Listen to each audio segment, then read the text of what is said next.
Okay बच्चों, last वाली class में माउंट कार्मेल नाम के एक स्कूल का मैं पेपर सॉल्व कर रहा था, हाफ ईयरली का। तो उसमें थ्योरी पार्ट मैंने कंप्लीट कर दिया था और प्रोग्रामिंग पार्ट में एक क्वेश्चन भी हो गया था इफ एल्स इफ का। अब उसके आगे से मैं ये आपको सॉल्व करवा रहा हूँ। ये क्वेश्चन नंबर 3 नहीं, ये सर्चिंग का था, आपका बाइनरी सर्च का क्वेश्चन। अब क्वेश्चन नंबर 4 मैं आपको दिखा रहा हूँ यहाँ पर। क्वेश्चन नंबर 4 में आपका ओवरलोडेड मेथड यानी कि फंक्शन ओवरलोडिंग का क्वेश्चन है और इसमें वॉइड प्रिंट नाम का फंक्शन बना है जिसमें ये पैटर्न प्रिंट करना है। वॉइड प्रिंट नाम का फंक्शन बना है दूसरा जिसमें आपको आर्मस्ट्रांग नंबर को चेक करवाना है। और ठीक है, दो ही क्वेश्चन है इसमें, दो ही पार्ट है इसके, तो आपने देख लिया होगा। मैं इसको सॉल्व करवा रहा हूं।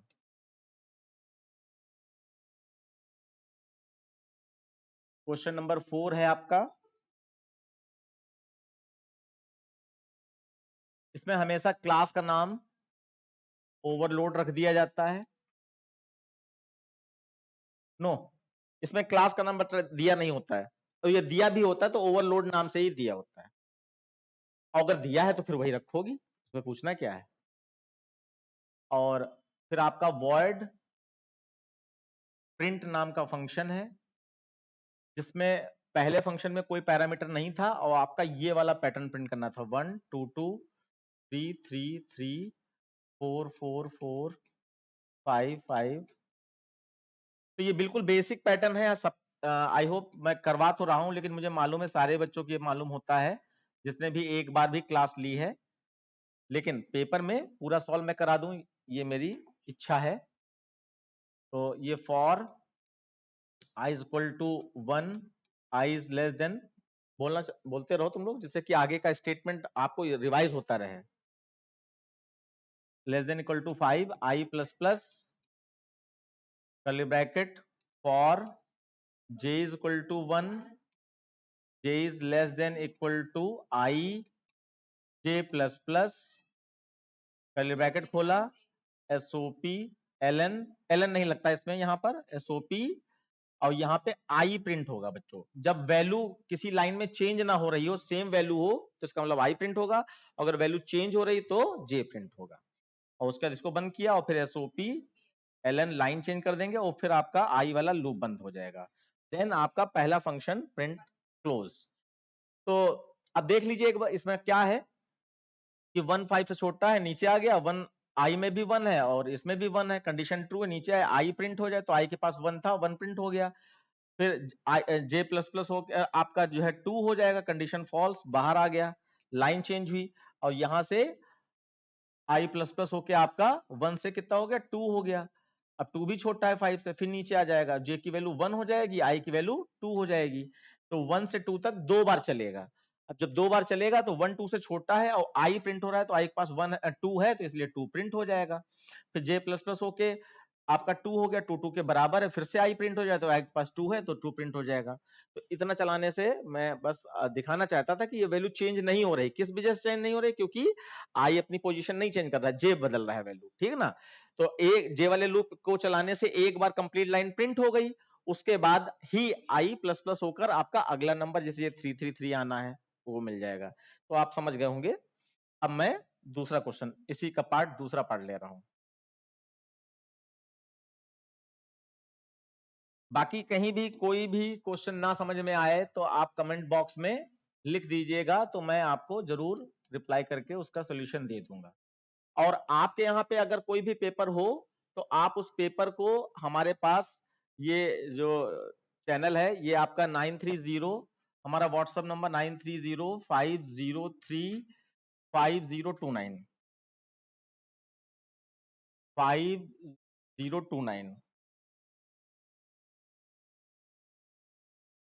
9305035029 ये नंबर है, व्हाट्सएप नंबर। इस पे आप अगर पेपर भेज दोगे अपना पीडीएफ तो मैं उसका भी वीडियो आपको बना के दे दूंगा।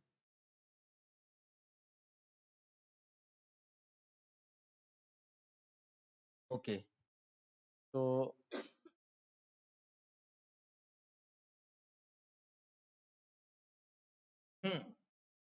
Good evening.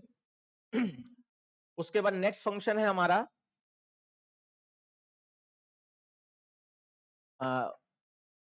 वर्ड प्रिंट, इसमें INT N दिया है, तो N को चेक करना होता है कि ये आपका N जो है एक आर्मस्ट्रांग नंबर है या नहीं, इस तरह चेक करना है इसको, ठीक है। तो आप इस तरीके से इसको चेक कर सकते हैं।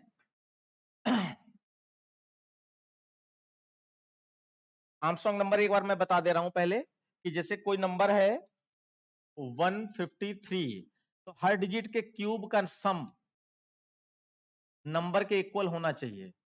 तो आपका 1 आ गया, 125 आ गया, और आपका 27 आ गया, इसका सम आपका 153 ही आ जाएगा, ये आपका इससे मैच होता है। तो डिजिट एक्सट्रैक्शन का लूप है इसमें, INT I और J दो वेरिएबल डिक्लेयर किए, और हमें यहाँ पर सम भी करना है, तो सम इज इक्वल टू 0 ले लीजिए, और आपका डिजिट तोड़नी होगी तो D ले लिया हमने यहाँ पर। अब ज्यादातर ये व्हाइल लूप से बनाया जाता है, लेकिन मैं यहाँ पर हाँ जे की जरूरत नहीं, मैं यहाँ पर फॉर लूप से इसको बनाऊंगा, क्योंकि वो मुझे आसान लगता है, अच्छा लगता है, कम लाइनें उसमें यूज होती हैं। तो नंबर तो आपका इसमें आ ही गया है, अब डिजिट एक्सट्रैक्शन लूप लगा दीजिए, for I is equal to N, I greater than 0, I divide is equal to 10, ये हो गया, कर्ली ब्रैकेट स्टार्ट हुआ, D is equal to I mod 10, और उसके बाद sum is equal to sum plus D into D into D, ये आपका cube करना है। क्यूब हो गया, उसके बाद बाहर आए और आपने चेक कर लिया इफ जो सम है वो इक्वल टू n के बराबर है क्या, अगर है तो SOP-LN में आर्मस्ट्रांग नंबर,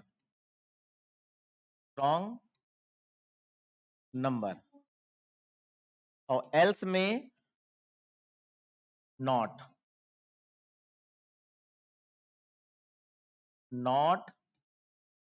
आर्मस्ट्रांग नंबर। और फिर उसके बाद आपको ये सबसे पहले आपको यहाँ पर फंक्शन क्लोज करना है, और देन आपको क्लास क्लोज करनी है, एंड ऑफ क्लास। और क्योंकि इस टाइप के फंक्शन में बच्चों वर्डमेन बनाने के लिए नहीं कहा गया होता है, इसलिए हम लोग यहाँ पर वर्डमेन नहीं बनाते हैं, सीधे क्लास बंद कर दीजिए, प्रोग्राम एंड। अब मैं इसको हल्का सा आपको दिखाई दे रहा हूं कि ये कैसे वर्क कर रहा है, जल्दी से देख लीजिए। देखिए n में आपका 153 आया है, 153 n में है, ठीक है, ऊपर फंक्शन में एक बार देख लीजिए, ये n में 153 आया है, यहाँ पे मैंने I sum equal to 0 D लिया है, n की वैल्यू I को दे दिया, तो 153 इसमें आ गया, 0 से बड़ा है नीचे आ गया, मॉड 10 का मतलब पीछे से एक डिजिट निकालना, यानी 3 निकल आया, 3 इंटू 3 इंटू 3, तो आपका 27 हो गया। उसके बाद लूप ऊपर गया, और डिवाइड 10 का मतलब पीछे वाली डिजिट हटा दो, यानी कि 3 हट गया, 15 बचा, greater than 0, condition true, mod 10 का मतलब पीछे वाली डिजिट निकाल लो, 5 इंटू 5 इंटू 5, तो आपका 125 सम में आ जाएगा, 27 पहले से था। फिर डिवाइड 10 का मतलब पीछे वाली डिजिट हटा दो, अब बचा आपका 1, 0 से बड़ा है, नीचे आया 1 मॉड 10, तो 1 ही बचेगा, 1 इंटू 1 इंटू 1, तो आपका 1 आया, और इसमें ऐड कर दिया, और आपका ये 153 आ गया। उसके बाद 1 डिवाइड 10 करेंगे तो 0 बचेगा, कंडीशन फॉल्स, बाहर आए, और आपका यहाँ पर आपने मैच कर लिया, 153 सब में आ ही गया, एन में भी 153, आर्मस्ट्रांग नंबर कंप्लीट हो जाएगा। आई होप आपको समझ में आ गया होगा, कोई दिक्कत हो कमेंट लाइन में लिखिएगा। अब देखिए नेक्स्ट क्वेश्चन की तरफ मैं बढ़ रहा हूं, हाँ कमेंट बॉक्स में कमेंट लाइन कर दीजिएगा। उसके बाद आप देखिए क्वेश्चन नंबर 5 है, ये आपका आर्मस्ट्रांग वाला हो गया। क्वेश्चन नंबर 5, क्वेश्चन नंबर 5 ये फंक्शन का है, वैसे नॉर्मली ये क्वेश्चन नंबर जो पहला प्रोग्राम था वहां पे दिया होता है, तो इसमें आपका बहुत सिंपल से इंफॉर्मेशन है, और आई थिंक ये बोर्ड पेपर में ऐसे ही क्वेश्चन दिया गया है। क्लास का नाम स्टूडेंट है, और इसमें नेम इनपुट कराना है, एज इनपुट करानी है, 3 सब्जेक्ट के मार्क्स इनपुट कराने हैं, और मैक्सिमम मार्क्स, ये क्या है, मैक्सिमम नाम का एक फंक्शन है, एक एवरेज नाम का फंक्शन है, तो maximum of 3 subject marks maximum में रखने हैं, और एवरेज में आपका एवरेज मार्क्स रखने हैं। उसके बाद एक्सेप्ट में नेम इनपुट करना है, एज इनपुट करना है, और marks using method scanner class. तो 3 सब्जेक्ट के मार्क्स इनपुट करने होंगे। कंप्यूट में compute the average and maximum out of 3 marks, ठीक है। और उसके बाद प्रिंट में आपको display all the details of student, जो भी ऊपर इनपुट कराया गया था वो सब प्रिंट करा दो। नॉर्मली बच्चों मैं बता दूं, आपका इस टाइप का क्वेश्चन फंक्शन में नहीं आता है। आपका इफ एल्स या सिंपल कोई फॉर्मूला वाली कैलकुलेशन, जैसे कि डिस्काउंट को अपडेट कर दो या सैलरी को अपडेट कर दो बाई 20%, या स्पेशली इफ एल्सिफ का प्रोग्राम, जैसे टैक्स का निकालना है, डिस्काउंट निकालना है, इलेक्ट्रिसिटी बिल निकालना है, उस तरीके के प्रोग्राम इसमें आते हैं। लेकिन क्योंकि फंक्शन स्ट्रक्चर ऐसा है कि इसमें आपका किसी भी टॉपिक का प्रोग्राम बनाया जा सकता है, तो यहां पर आपका ये वाला प्रोग्राम भी देखा जाए तो ये फॉर्मूले बेस्ड ही है, तो ये सही है।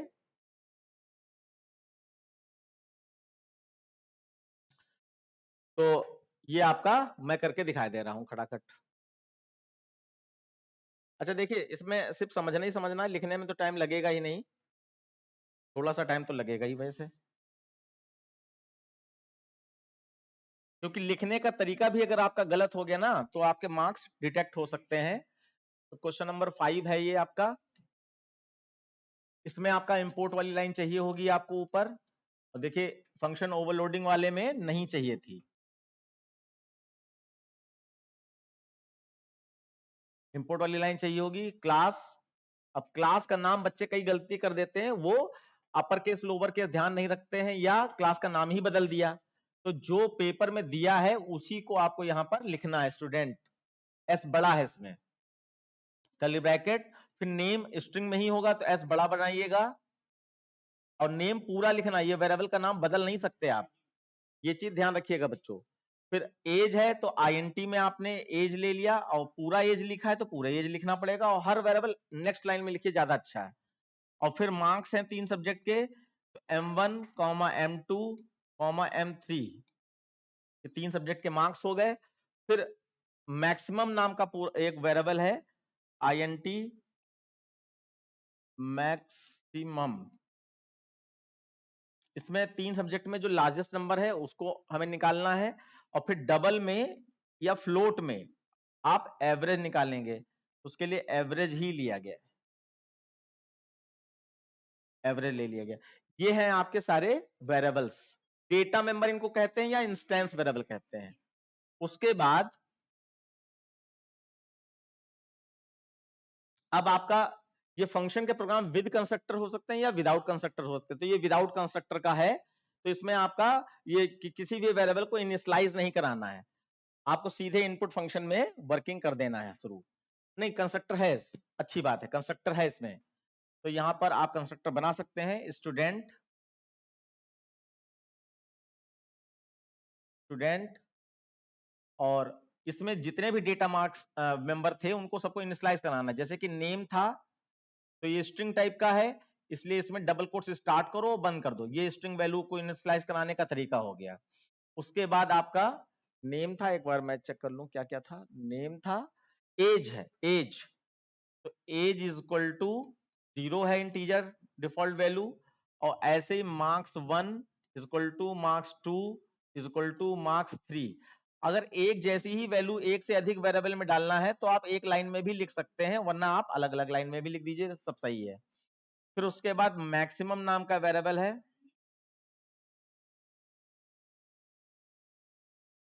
ये भी इंटीजर है, और फिर आपका एवरेज नाम का वेरिएबल है, इसमें 0.0d इसकी डिफॉल्ट वैल्यू होती। तो ये कंस्ट्रक्टर ऐसे बनता है, डिफॉल्ट कंस्ट्रक्टर, इसमें और कुछ करना ही नहीं है, बस जो भी ऊपर ग्लोबल वेरिएबल या डेटा मेंबर थे उनको इनिशियल वैल्यू प्रोवाइड कर देना है, और आपका 2 नंबर का ये काम हो गया। उसके बाद अब आपको इनपुट करना है, वर्ड इनपुट, तो यहाँ पे फंक्शन का नाम वर्ड एक्सेप्ट है, वर्ड एक्सेप्ट। अच्छा बच्चों याद रखिएगा, जिस फंक्शन में भी वैल्यू इनपुट करनी है उसी फंक्शन में स्कैनर वाली लाइन आप लिखोगे, scanner S C equal to new scanner system dot in, और यहाँ पे सारी डिटेल आपको अलग अलग इनपुट करनी है, जैसे एंटर नेम, ये अलग रहेगा, और यहाँ पर नेम स्मॉल में है पूरा, is equal to SC dot next line. अब लाइन यूज करें ना करें, लेकिन क्योंकि दो वर्ड से मिलकर भी कोई नाम हो सकता है, इसलिए लाइन यूज कर लेनी चाहिए। तो उसके बाद SOPLN enter age, enter age, और यहाँ पे age is equal to SC dot next INT हो जाएगा। उसके बाद अब जैसे मैंने वेरिएबल को इनिशियलाइज एक साथ कर दिया था, डिक्लेयर एक साथ कर दिया था, तो आप यहाँ पे इनपुट भी एक जैसी वैल्यू को एक साथ कर सकते हैं। जैसे एंटर 3 सब्जेक्ट मार्क्स, वो एक साथ आप कर सकते हैं, एंटर 3 सब्जेक्ट मार्क्स। और यहां पे आपका M1 is equal to SC dot next INT। ऐसे ही आपका M2 is equal to SC dot next INT और M3 is equal to SC dot next INT। आप इस तरीके से तीनों की वैल्यू को इनपुट कर लीजिए। तो यहां पर आपका M2 हो जाएगा, ये M3 हो जाएगा। उसके बाद अब आपको मैक्सिमम मार्क्स निकालना था या एवरेज निकालना था, उसके लिए यहां पर कोई भी इनपुट नहीं होगा, इनपुट सिर्फ इतना ही है आपका, तो वो तो कैलकुलेशन से आ जाएगा। तो यहीं पर फंक्शन आपका क्लोज हो जाएगा। फिर आप यहां पर, मैं थोड़ा सा जल्दी कर रहा हूं अपने हिसाब से, तो आप रिपीट करके भी देख सकते हैं, लेकिन देखिएगा जरूर, क्योंकि आपका क्वेश्चन ऐसे ही सिंपल सिंपल पूछे जाते हैं। कंप्यूट नाम का फंक्शन है, कर्ली ब्रैकेट स्टार्ट होगा यहां पर, और इसमें एवरेज और मैक्सिमम आउट ऑफ 3 सब्जेक्ट। तो एवरेज एवरेज निकालने के लिए आपको average is equal to M1 plus M2 plus M3, sum तो करना ही पड़ेगा ना, डिवाइडेड बाय सीधे 3 कर दीजिए, 3.0, तो वो आपका एवरेज निकल आएगा। क्योंकि हर सब्जेक्ट 100 नंबर का है, तो यानी कि 3 सब्जेक्ट के मार्क्स इनटू 100 डिवाइडेड बाय 300। 300 का 2 जीरो कट जाएंगे और 100 के 2 जीरो कट जाएंगे, तो यानी कि सम डिवाइडेड बाय 3 बचेगा। ये एवरेज निकल आया। अब आपको लार्जेस्ट नंबर निकालना तीनों नंबरों में, मैक्सिमम मार्क्स मतलब लार्जेस्ट नंबर। तो उसके लिए आप यहाँ पर मैक्सिमम नाम का वेरिएबल दिया है, आप चाहे इफ एल्स इफ का यूज कर लीजिए और चाहे टर्नरी ऑपरेटर का। तो मैं यहाँ पे टर्नरी ऑपरेटर थोड़ा सा यूज कर दे रहा हूँ, जिससे कि थोड़ा लाइन कम खर्च करनी पड़ेगी, मैक्सिमम, और आपको अंदाजा भी मिल जाएगा। मैक्सिमम नाम का ही वेरिएबल था। अब देखो, marks 1 is greater than marks 2। अगर मार्क्स 1 मार्क्स 2 से बड़ा है, तो आपका क्वेश्चन मार्क चेक करें कि मार्क्स 1 ग्रेटर देन मार्क्स 3 भी है क्या।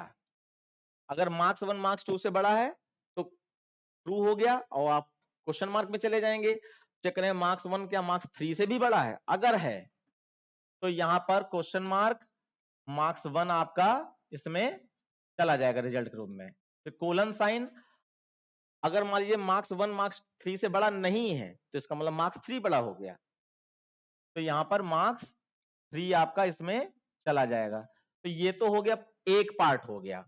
उसके बाद अब लाइन काफी लंबी हो जाएगी, तो मैं नीचे यहीं से लिख रहा हूं। इसके बाद क्या आएगा, ये आप देखो question mark colon sign complete हो चुका है, तो अभी क्या बचा, ये क्वेश्चन मार्क बचा, तो इसका कोलन साइन रह गया, तो मैं यहां पे कोलन साइन ना लगाकर यहां पे लगा रहा हूं। अब देखो, याद करो, अगर मार्क्स 1 ही मार्क्स 2 से बड़ा नहीं है, तो इसका मतलब मार्क्स 2 बड़ा हो गया मार्क्स 1। तो मार्क्स 2 अगर बड़ा हो गया, तो मार्क्स 2 को मार्क्स 3 से रह गया चेक करने के लिए। तो यहाँ पे फिर से कंडीशन आएगी कि marks 2 is greater than marks 3। अगर है तो इसका भी क्वेश्चन मार्क, और यहाँ पे मार्क्स 2 जो है आपका मैक्सिमम में चला जाएगा, नहीं तो अगर मार्क्स 2 मार्क्स 3 से बड़ा नहीं, तो मार्क्स 3 मैक्सिमम में चला जाएगा। तो ये पूरा नेस्टेड कंडीशन मैंने लिख दी है, जो कि मैक्सिमम में आ जाएगी। उसके बाद आपका कंप्यूटर में इतना ही काम करना था, इसको कर दिया बंद। अब यही चीज आप इफ एल्सिफ से पूरा कर सकते थे। इफ एल्सिफ में जो सिंपल वाला एक नेस्टेड इफ एल्सिफ से बनता है, और एक सिंपल वाले तरीके से बनता है। क्या कैसे होता है बच्चों, आप इफ एल्सिफ लगाते हैं, तो इफ में क्या लिखते हैं, marks 1 is greater than marks 2 and marks 1 is greater than marks 3, तो M1 की वैल्यू मैक्सिमम में चली जाए। फिर else if marks 2 is greater than marks 1 and marks 2 is greater than marks 3, तो मार्क्स 2 की वैल्यू उसमें चली गई, और एल्स में मार्क्स 3 की वैल्यू मैक्सिमम में चली जाए, तो आप ऐसे भी कर सकते हैं। उसके बाद अच्छा, यहां पे मैं थोड़ा सा जल्दीबाजी कर रहा हूं तो मैंने टर्नरी ऑपरेटर लगा दिया, लेकिन आप इफ एल्स लगाएं, वो ज्यादा अच्छा भी लगेगा देखने में और कंफ्यूजन भी नहीं क्रिएट होगा आपका। अब इसके बाद वॉइड डिस्प्ले है आपका, वॉइड डिस्प्ले। अच्छा बच्चों, यहां पर एक ऊपर जो मैंने कंडीशन लगाने का तरीका दिखाया है, तो ये नेस्टेड टर्नरी ऑपरेटर है, यानी टर्नरी ऑपरेटर के अंदर टर्नरी ऑपरेटर। तो कई स्कूल जो है इसको यूज करते हैं अपने आउटपुट वगैरह के लिए। अब डिस्प्ले में कहा गया था कि सारी डिटेल प्रिंट करा दो, यहाँ पे डिस्प्ले नहीं है, प्रिंट है, प्रिंट। अब प्रिंट में आपको स्टूडेंट का नाम प्रिंट कराना होगा, जो बेसिक इंपॉर्टेंट चीजें हैं, name is equal to plus name. अब यहाँ पे 3 सब्जेक्ट मार्क्स प्रिंट कराने की जरूरत नहीं है, आपका नेम हो गया, एज हो जाएगी, जो इंपॉर्टेंट डेटा है बस वही चाहिए यहाँ पर, age is equal to plus age, और फिर आपका एवरेज मार्क्स,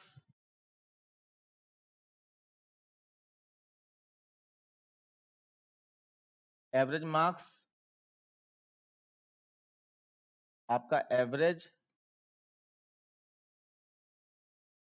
और फिर आपका लास्ट में होगा मैक्सिमम मार्क्स या लार्जेस्ट मार्क्स, मैक्सिमम मार्क्स।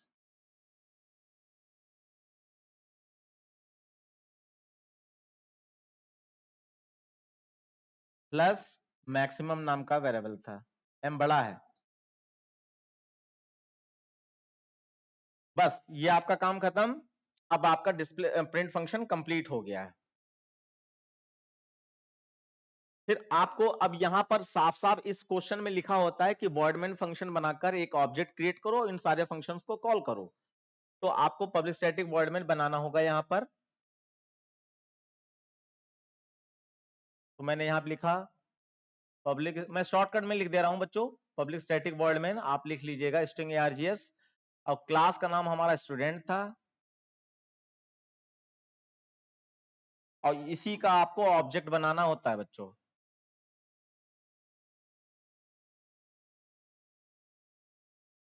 यहां पे student obj is equal to new student गोल वाला ब्रैकेट, ये डिफॉल्ट कंस्ट्रक्टर कॉल हो रहा है, और उसके बाद आपने obj dot accept function call करना है, फिर obj डॉट कंप्यूट कॉल करना है,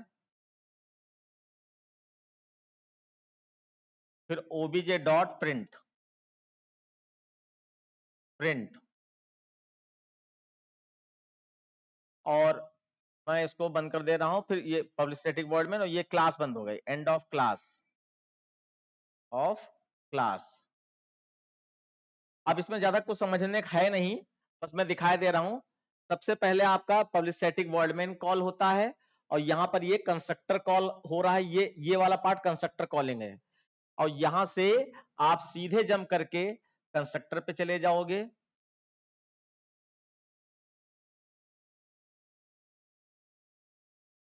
मैं दिखा देना चाह रहा हूं पूरी चीज। ये यहां पर ये कंस्ट्रक्टर में आ गए, और कंस्ट्रक्टर का काम था सारे वेरिएबल को इनिशियल वैल्यू प्रोवाइड कराना, तो आपने डेटा टाइप के हिसाब से इनिशियल वैल्यू प्रोवाइड करा दी। उसके बाद फिर से लौट के कहा जाता है फंक्शन, वहीं जहां से कॉल हुआ था, फिर से वर्डमेन में ऑब्जेक्ट वाली लाइन में चले जाओगे, और वहां से obj dot accept function call हो जाएगा। तो obj डॉट एक्सेप्ट से जंप करके फिर आप यहां पर एक्सेप्ट पे आ जाओगे, और याद रखना बच्चों, यहां पर स्कैनर वाली लाइन सिर्फ वही फंक्शन में लगेगी जहां वैल्यू इनपुट हो रही, तो यहाँ एक्सेप्ट में इनपुट हो रही, तो यहाँ पे नेम इनपुट हुआ, एज इनपुट हुई, 3 सब्जेक्ट के मार्क्स इनपुट हुए, ये वाली सारी चीजें हम लोगों ने देख ली। और ये कंप्लीट इनपुट होने के बाद वापस लौट के obj डॉट इनपुट पे चले जाओगे, फिर वहां से obj डॉट कंप्यूट कॉल हो जाएगा, और obj डॉट कंप्यूट से जंप करके यहाँ पे कंप्यूट पे आ गए, तो यहाँ पे आप एवरेज निकाल रहे हो और मैक्सिमम मार्क्स निकाल रहे हो। आप मैक्सिमम मार्क्स निकालने के लिए इफ एल्स इफ लगा दीजिए, वो ज्यादा बेटर माना जाएगा। और वैसे नंबर सही है, आप समय बचाना चाहते हैं तो ये आपका ठीक है।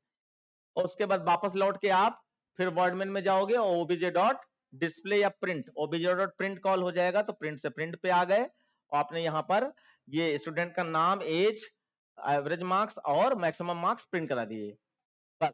और उसके बाद वापस फिर से वर्डमेन में गए और आपका प्रोग्राम एंड हो गया। तो इस तरीके से फंक्शन प्रोग्राम बहुत आसान होता है, आराम से हो जाएगा। और इसी में इफ एल्स या इफ एल्स इफ का प्रोग्राम दे दिया जाता है। इस चीज का थोड़ा सा ध्यान दीजिएगा। और कॉलिंग में खाली आपको फंक्शन का वो क्लास का ऑब्जेक्ट बनाना है, obj dot accept, obj dot compute, obj dot print, बस इतना करने से आपका तीनों फंक्शन की कॉलिंग हो जाएगी। चलिए हम लोग चलते हैं नेक्स्ट क्वेश्चन पर। ये बस लिखने में बड़ा होता है लेकिन ये समझने में छोटा होता है। अब देखिए ये सिंपल, ये आपका क्वेश्चन नंबर 6 में आप देख पा रहे होगे इफ एल्स इफ का प्रोग्राम दे दिया गया है। तो इस तरीके का प्रोग्राम जो है आपका वही फंक्शन प्रोग्रामिंग में ही आएगा। सेपरेट रूप से इस तरीके का प्रोग्राम आपको 9th लेवल पे मिलेगा, 10th लेवल पे नहीं मिलेगा। तो आपका यहाँ पर क्या दिया गया है, एक बार मैं पढ़ दे रहा हूं कि एक बैंक है, तो bank offers the following rate of interest for fixed deposit. Fixed deposit करते हैं ना हम लोग, तो उसमें जो है आपका यहाँ पे टाइम है और ये रेट दिया है। तो अगर टाइम जो है less than equal to 1 year है, मतलब टाइम 1 साल या 1 साल से कम है, तो रेट आपका ये पड़ेगा। और टाइम अगर 1 से ग्रेटर और लेस देन 3 तक है तो आपका ये पड़ेगा। और उसके बाद ग्रेटर देन 3, लेस देन 5 तो ये पड़ेगा, ऐसे ग्रेटर देन 5 ये पड़ेगा। और उसके बाद time amount after N year is calculated by using formula, यानी ए निकालना है आपको, ये मैथ वाला जानते हैं ना। तो A is equal to P into 1 plus rate upon 100 की पावर टाइम। और पी आपका प्रिंसिपल अमाउंट है, रेट है, rate of interest, time number of years है। और write a program to accept amount, amount input करना है, कौन सा अमाउंट, ये आपका प्रिंसिपल अमाउंट की बात हो रही है। और ईयर, ईयर हो गया, और ये रेट आपका दिया ही है। Compute maturity amount for investor, print the amount deposit and maturity amount, इतनी चीजें करनी है ना। वो ये बोर्ड में ऐसे तरीके से पहले आया था 2005, 6, 7, लेकिन अब नहीं आता। अब ये सारा स्ट्रक्चर फंक्शन प्रोग्रामिंग में कन्वर्ट कर दिया गया है। तो ठीक है, आप लोग इसको देखिए फटाफट। ये सिंपल सा पब्लिक स्टैटिक वर्ड में ना आपका पूरा प्रोग्राम बनना है। तो ये आपका क्वेश्चन नंबर 6 है, क्वेश्चन नंबर 6। तो यहाँ पे इंपोर्ट वाली लाइन हो जाएगी, इंपोर्ट, और क्लास, क्लास का नाम यहां पर आप दे सकते हैं bank, bank curly bracket start किया, public static void main string args, मैं शॉर्टकट मार रहा हूं क्योंकि आपको मेन लॉजिक से मतलब है। Scanner sc equal to new scanner system dot in. उसके बाद अब आपको यहाँ पर अमाउंट चाहिए, तो यानी आप डबल में ही लीजिए क्योंकि ये सब चीजें डबल में अच्छी लगती हैं। तो प्रिंसिपल अमाउंट के लिए पी ले लिया आपने, और टाइम के लिए टी ले लिया, और रेट के लिए आपने आर ले लिया। और आपका यहाँ पर कैलकुलेट क्या करना है, कैलकुलेट आपको मेच्योरिटी टाइम, मेच्योरिटी अमाउंट। तो मेच्योरिटी अमाउंट को क्या कहा जा सकता है, सिंपल इंटरेस्ट या कंपाउंड इंटरेस्ट। ये जो मेच्योरिटी अमाउंट था आपका अलग ही है, तो ठीक है। तो मेच्योरिटी अमाउंट के लिए एम ए ले लिया हमने, ठीक है। और ये रिजल्ट वेरिएबल, तो इसमें 0.0 डी भी ले लिया। उसके बाद अब आपको इनपुट करनी होती है वैल्यू, तो यहां पर SOPLN एंटर प्रिंसिपल अमाउंट,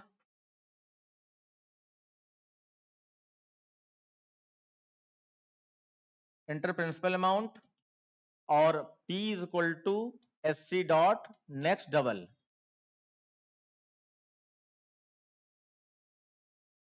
उसके बाद SOPLN enter time in year,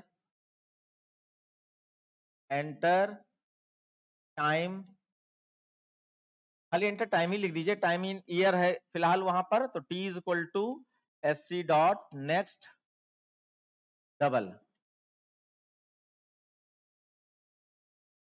अब दो ही चीजें इनपुट करनी थी, बाकी तो इफ एल्स इफ है सब। तो कंडीशन में देख पा रहा हूं, मैं अपने हिसाब से देख देख के लगाऊंगा, आपको खाली नोट डाउन कर लेनी है और वीडियो को पीछे करके आप देख सकते हैं कि कंडीशन क्या है, मैंने कंडीशन दिखाई थी आपको। तो यहाँ पे आपका लगा है, ये आपका हो जाएगा, हाँ, इफ पहला था कि जो आपका टाइम है t, वो आपका लेस देन इक्वल टू 1 है, तो आपका maturity amount is equal to, formula था p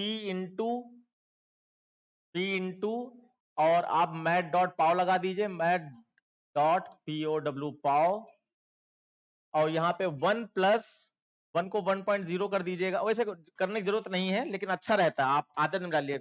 अगर डबल में कैलकुलेशन हो रही तो 1 कहीं आ गया है, कोई इंटीजर वैल्यू है, तो उसको हमेशा पॉइंट में ही बना के लिखना है, भले हमारा कैलकुलेशन सही है, क्योंकि हमारा आगे कैलकुलेशन में सही चल रहा है। ये आपका क्या है, अच्छा हाँ बच्चों, ठीक है, इसमें रेट क्या दिया गया है, रेट आपका 5.25 दिया गया है, तो 1 प्लस R अपॉन 100 होता है, तो R में आपका 5.25 दिया गया है। या आप एक इसका और नया तरीका दिखा रहा हूं आपको, ये बार बार आपको फॉर्मूला लगाना पड़ेगा हर कंडीशन में, इसका एक नया तरीका दिखा रहा हूं आपको, और ये तरीका बहुत ही अच्छा है, मुझे याद आ गया। आप, मैंने R नाम का वेरिएबल लिया ना, तो R इज इक्वल टू यहां पर सीधे सीधे 5.25 लिख दीजिए। उसके बाद एल्स इफ आपका जो टाइम है ग्रेटर देन 1 है, and time is less than 5 है, नहीं लेस देन 3 है, तो इसमें आपका R इज इक्वल टू 6.0 है। फिर एल्स इफ, ये वाला तरीका बच्चे ज्यादा अच्छा है, T इज यहां पे मोर देन 1 हो गया और मोर देन 3 है, इक्वल टू नहीं लगा है, मोर देन 3, मोर देन और इक्वल टू लगा है बेटा, ठीक है ठीक है, लेकिन 1 तक तो हो ही चुका, ये खाली मोर देन है, मोर देन 1, और यहां पे इक्वल टू लगा है, equal to 3, and T is less than 5, तो यहां पे आपका 6.75 है, R इज इक्वल टू 6.75, और उसके बाद आपका लास्ट कंडीशन को एल्स में डाल दीजिए, else R is equal to आपका 7.75, इससे क्या होगा, आपको रेट कंफर्म हो गया, रेट कंफर्म हो गया, और रेट ही का मामला फंसा था, बाकी रेट ही चेंज हो रहा था, बाकी तो सब सेम है, तो इसका मतलब इसमें से कोई ना कोई एक रेट आपका आ जाएगा इफ एल्स इफ के हिसाब से R में। अब आप फॉर्मूला लगा दीजिए,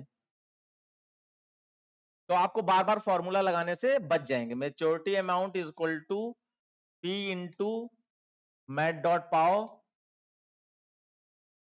ये इफ एल्स इफ से बाहर है, पाओ 1.0 अपॉन आपका R divided by 100.0 comma T की पावर T, बस यही आपका फॉर्मूले में दिया है, ठीक। अब इसके बाद उन्होंने कहा था प्रिंसिपल अमाउंट प्रिंट करा दीजिए और मैच्योरिटी अमाउंट, तो principal amount is equal to P और मैच्योरिटी अमाउंट, दो ही चीजें प्रिंट करानी थी, हाँ, मैच्योरिटी अमाउंट, मैच्योरिटी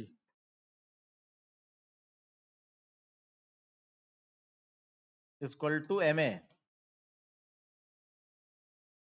उसके बाद आप इफ एल्स आपका पब्लिक स्टैटिक वर्ड मेन बंद और क्लास बंद। तो बच्चों यहाँ पे जो भी कंडीशन ट्रू होगी उसके हिसाब से रेट निकल आएगा, और ये फॉर्मूले से रेट कैलकुलेट हो गया, कोई दिक्कत? आ गया, सुंदर। हाँ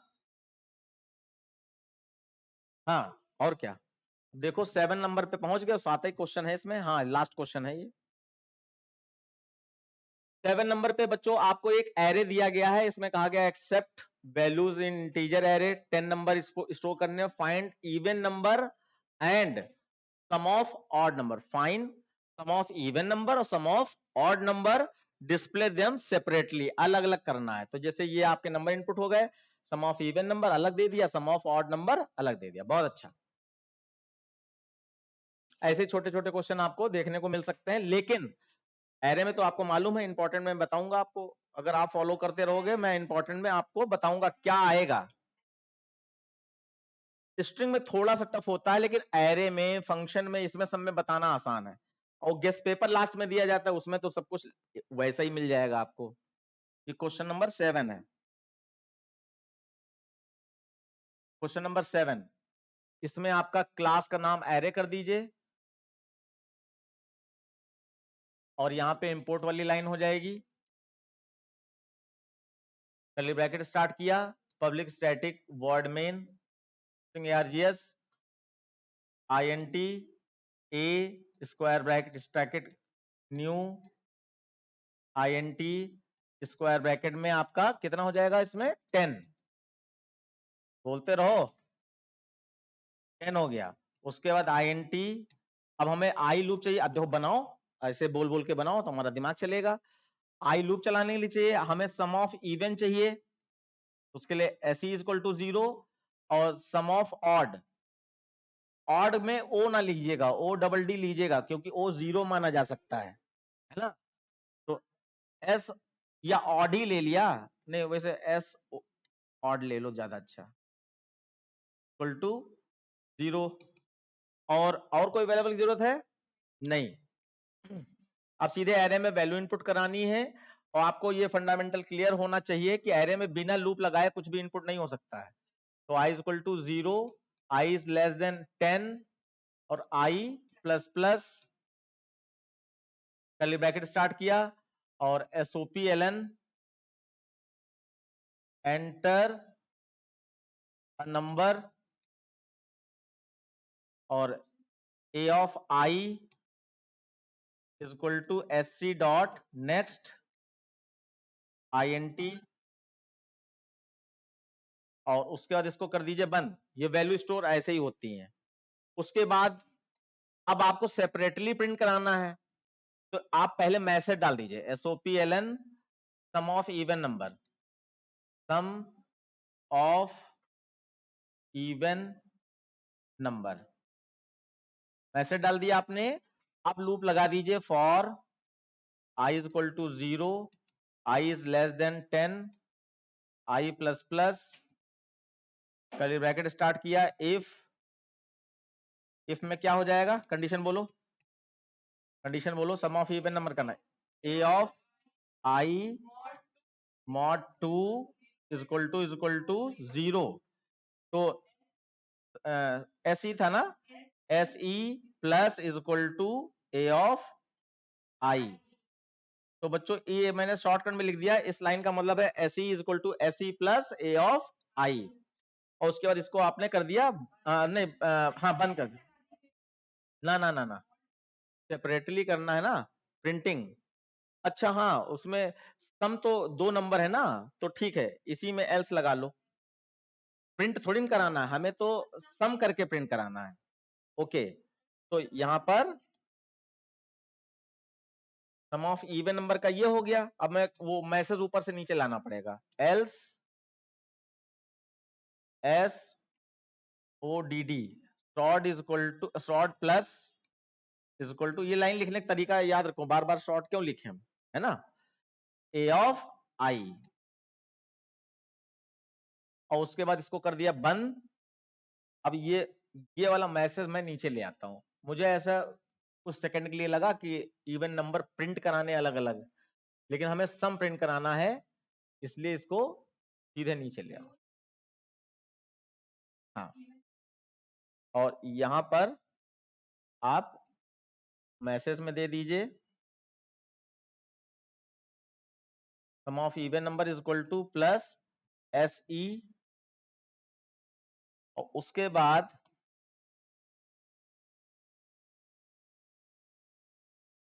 सम ऑफ ऑड नंबर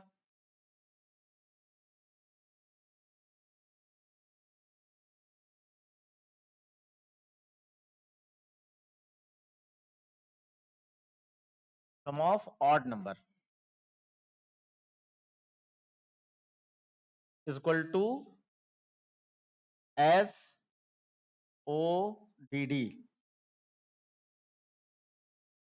और इसको double quotes public static void में बंद और क्लास बंद, end of class, end of class. अब देखिए बच्चों, यहां पर आपका ये वेरिएबल डिक्लेयर किया गया जिसमें एरे टाइप का है, 10 नंबर स्टोर कराएगा।